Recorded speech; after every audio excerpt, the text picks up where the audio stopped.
से अब क्वेश्चन पढ़िएगा, देखिए दिया Arun father has been ill. अब देखिए कुछ स्टूडेंट यहाँ पर घबरा जाइएगा, गलती करते हैं, कुछ सोचते हैं कि हैज आया बीन आया तो आगे V4 आएगा। ये बात सही है, हम रूल बताए थे कि हैव ग्रुप के बाद बीन आता है तो V4 आता है, लेकिन जब वर्ब आएगा तब ना V4 आएगा, वर्ब का ना V4 बनाइएगा आप। चलो ठीक है, तो यहाँ आपको हैज जो आया है ये खुद ऑक्सिलरी वर्ब है, ठीक है।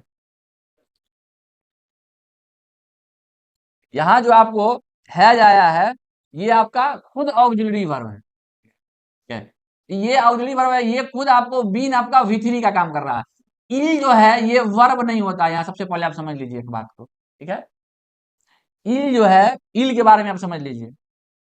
हाँ, इल जो है ये आपका एडजेक्टिव होता है। इल क्या होता है?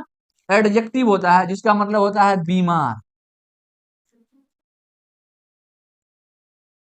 इसका मतलब होता है बीमार। क्लियर है?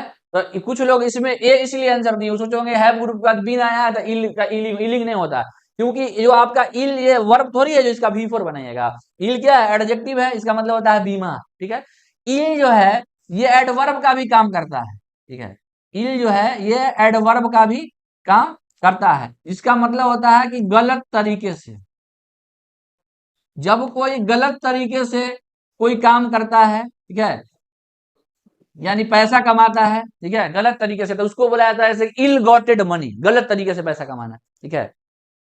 हाँ, हैव हैड के बाद V2 या नहीं नहीं, ये हैज हैव हैड के बाद सिर्फ V3 आता है, V2 नहीं आता बाबू। हैज हैव हैड के बाद सिर्फ V3 आता है, जान लीजिए ये रूल है, ठीक है। और हैज हैव हैड के बाद जब बीन आता है तब V3 या V4 आता है। जब आपका सेंटेंस पैसिव होगा तब V3, एक्टिव होगा तब V4। तो यहाँ पे आपको इल वर्ब भी नहीं है, इसलिए हैज के बाद V3, बीन भी V3 का काम करता है, ये हम बताए हुए हैं, ये पीछे हम बताए हुए हैं कि बीन V3 होता है। ये आपका ऑक्सिलरी वर्ब है, ये आपका ऑक्सिलरी वर्ब है, ठीक है। तो ये वाला पार्ट आपका सही है, क्लियर है। पहला पार्ट जो भी जवाब दिए समझ गए कि क्यों सही है वो, क्या है,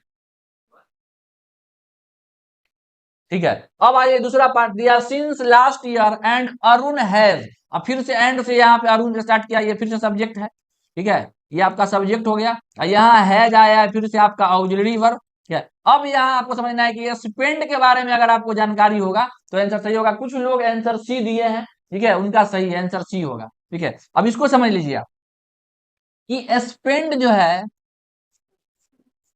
ये V1 है। स्पेंड क्या है? आपका V1 होता है, ठीक है।